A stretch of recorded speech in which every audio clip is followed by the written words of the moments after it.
Hello, my name is Kyle Imhoff. I am the Pennsylvania State climatologist here at Penn State University. And this video will walk through some tools and data sets that are available from our Climate Office website that may be useful to you in the classroom, having your students do some data digging, or for you as a teaching tool to help show them what you can do with some weather data and different visualizations and data sets that we have here. So the first thing I'll mention, this is looking at the homepage of our Climate Office website. There may be some different versions of this page over time, so it may look a little different when you access this compared to the way it looks right now. But I want to show you some different things that are maybe most relevant to you in the classroom when you're dealing with our Pennsylvania Environmental Monitoring Network stations, which some of them will be installed at school districts, maybe your school district across the state.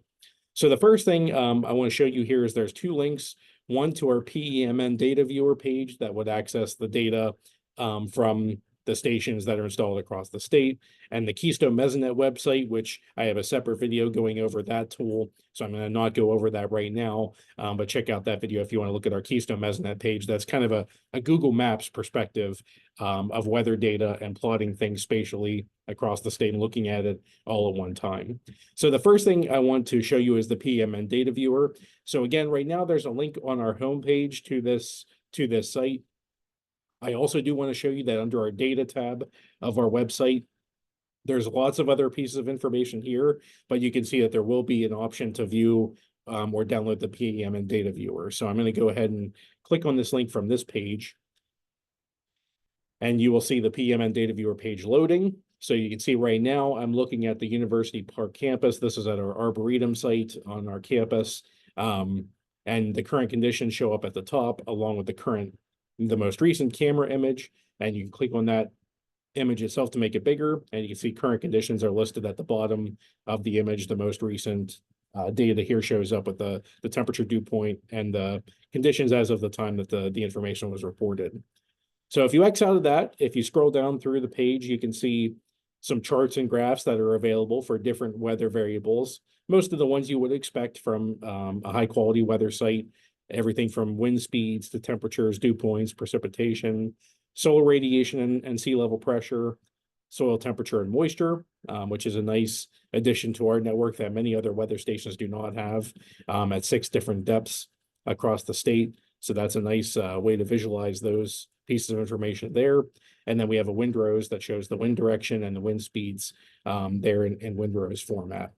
So just going back up to the top here for a second, a couple options that are available. Certainly, if you wanted to change the station, the drop-down menu, you can look at all the sites that are currently installed in the network, and you could choose another site if you wanted to. If I wanted to choose the Penn State Altoona campus, I could do that. And it'll take a minute for everything to update, but then you'll see that everything will update like that. You could also use the site map, which will display all of the stations and where they're at geographically. So let's say I wanted to look at the Penn State Berks campus, which is near Reading. I'll go ahead and click on that site and choose select site, and that will update the imagery as well. So now you can see that the charts have updated and the camera imagery is updated for our Penn State Berks campus.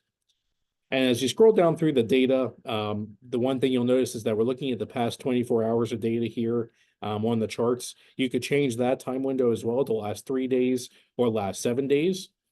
That's what our visualizations are designed for. So you can look at the past week's worth of data if you wanted to do that.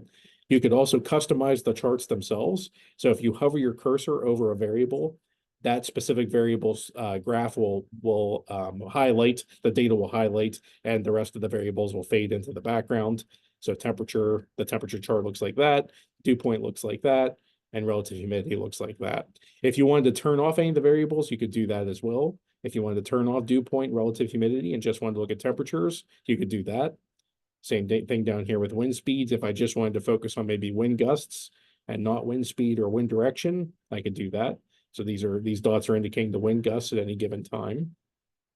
And you can see here too, if you hover over the chart, it'll show you the values that are available at that specific time. So that'll also give you the data point that your cursor is hovered over as well. Okay, so that shows you how the charts work. It's pretty easy to use and a nice way to visualize the data.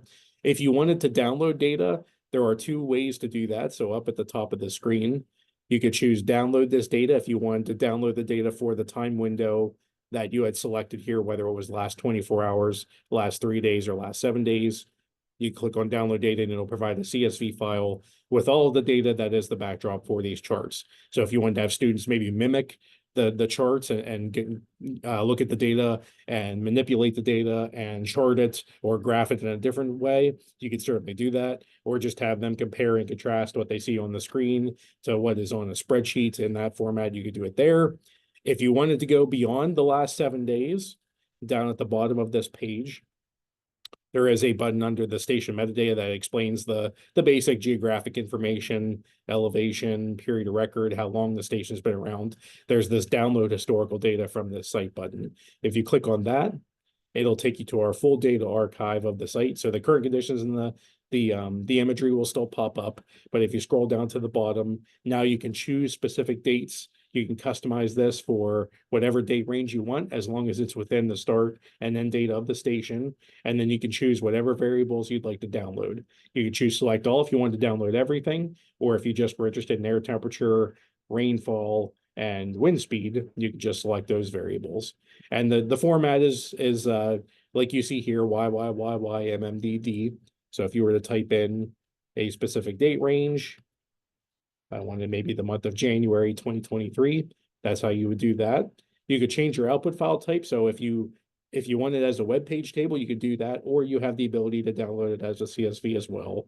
I'll just show you the web page format and not get a file right now, but I'll click submit. And this will be the tabular format of the data that you had selected. So you can get through all of the data that you would want. And you can see it's 1 minute data. So these are 1 minute time steps of all the variables that I had selected. So that's a great way to go digging for data and looking for different pieces of information depending on what you're interested in for many of our weather stations. Now, another interesting part of our tool or our website, that's another tool that you could use, is the maps page. So if you click on the maps tab at the top of our website, we have current conditions pages and daily maps archive. So I'll briefly go through these to show you what these look like. So current conditions are a nice way to display our PMN data and the FAA weather stations. So these are weather observing sites at all of our FAA airport locations, or most of our airport locations across the state that are larger airports. And you can see 2 meter temperature pops up here. You can choose dew point, and that pops up here. And then if you just click on these small images over here, it'll make it the large one on the left-hand side. So this is wind speed. So again, going through that 2 meter temperature, 2 meter dew point, and 10 meter wind speed. So our surface temperature and dew point and wind speed. So that is our current conditions dashboard. If you just want to get a quick look at what temperatures look like across the state, that's a great way to do that. On the homepage of our website, it also features that 2 meter temperature display. So you'll see that when you first go to our website as well. So back to the maps tab, I'll go through the daily maps archive really quickly here. So under the daily maps window, now you can see that we're looking at daily precipitation ending at 7 in the morning Eastern time on March 6th. In this case, and you can go back through time and look at these maps throughout the historical record of these maps being created. We started making these maps in April of 2023, so you can go back that far. And I'm using the left and right arrows to toggle through the dates. You can actually use your keyboard, the left and right arrow keys, to go through these dates as well.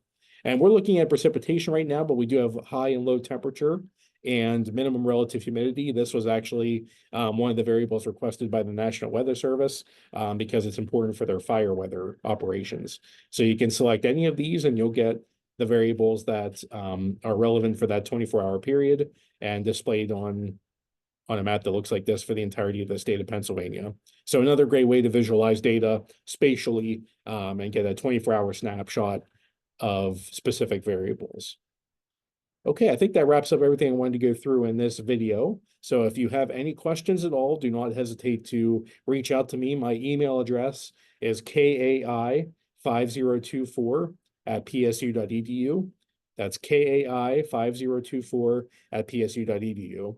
And I'd strongly encourage you to go through, there's many other tools and visualizations on our website. I can't go through all of these now to keep this video relatively short. But I'd strongly encourage you to click through things. And again, if you have any questions, don't hesitate to reach out. Thank you for watching.